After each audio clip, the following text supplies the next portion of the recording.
Hello viewers, a warm welcome to part 2 of Advanced Java. As a pre-context, I am saying that this is only for revision purpose, and I will briefly introduce about every topic.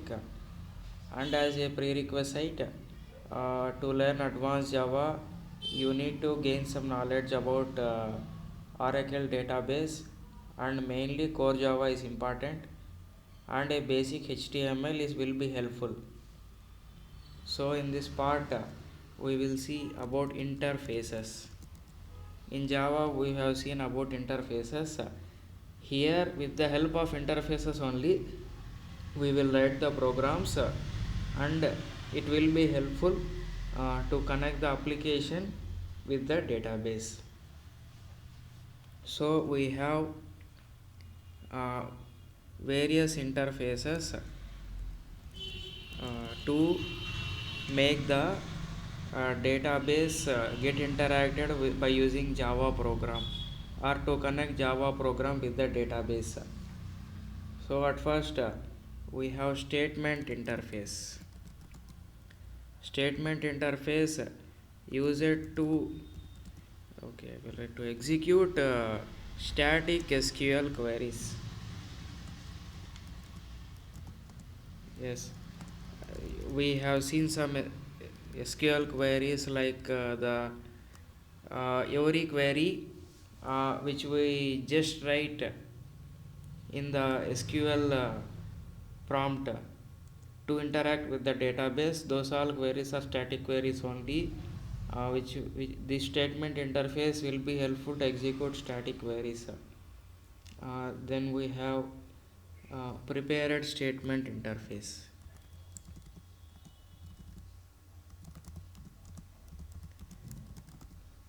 Prepared statement interface will be used to execute dynamic SQL queries. Uh, as in the previous video, we have seen some, not in the previous video, in Oracle series playlists, you can find about the dynamic SQL queries, which will be get executed based on the operation, and they are helpful for admin to control user actions. So these are dynamic SQL queries. Prepare a statement interface will be used to execute them. Then we have callable statement interface. This is the important one because it will be used to execute PLSQL programs. This callable statement interface will be helpful uh, because only through PLSQL programs only we can get the main applications will be built based on this PLSQL programs logic only. Uh, then we will have some date functions to set the custom date format, to get the custom date format everything. And we have result set types.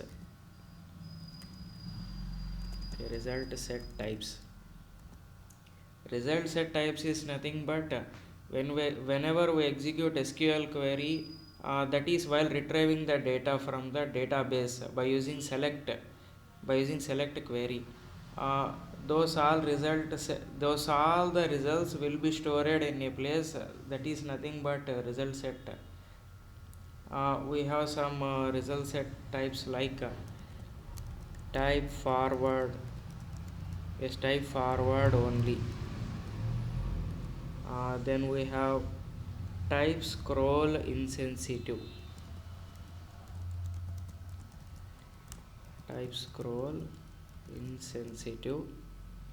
Then we have type scroll sensitive.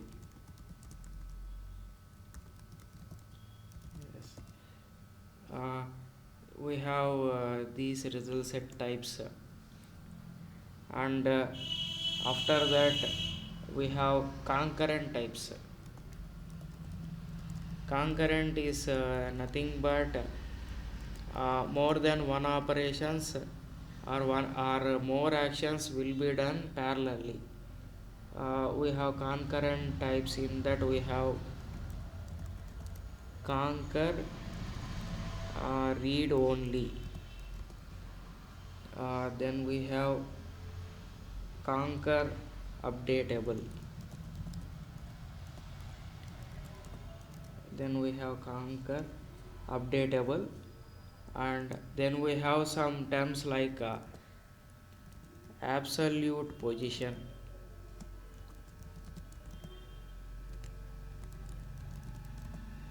absolute position, relative position, and we have batch updates.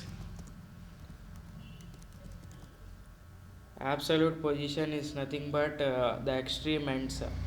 Relative position is nothing but if a cursor while retrieving the data from the database, there will be a term called cursor. Cursor is nothing but if it is a database, just take an example. This is the arrow mark is a cursor.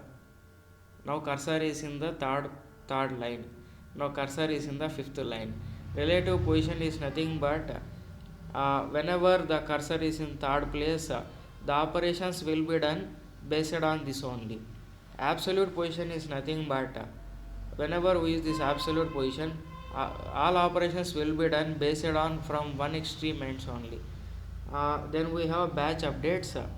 Batch updates is nothing but all queries or all actions will be executed parallelly.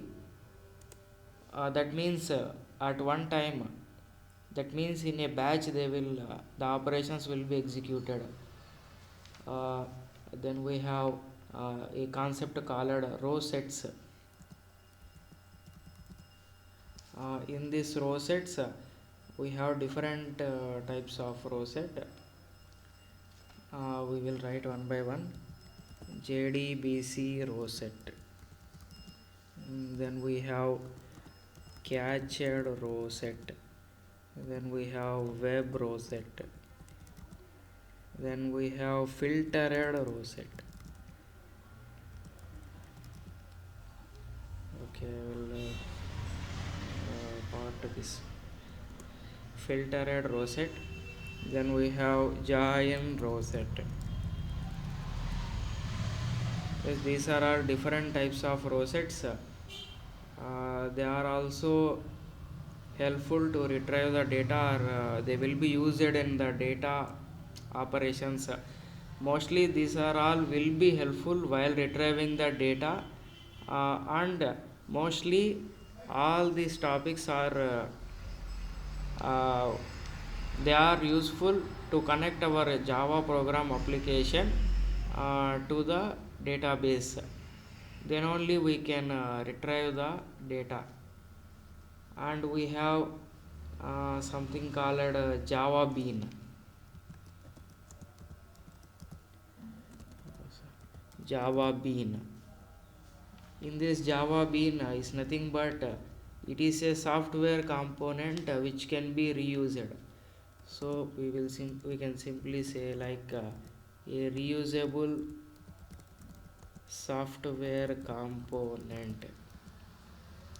And then we have a concept called transaction management. Transaction management.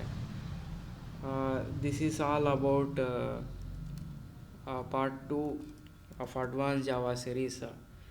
In this we have seen so many things about like interface, and we have seen about result set types, concurrent types, row sets, and we also know about Java Bean. It's That's it about in part 2 of advanced Java series. We will see more in part 3. Thank you.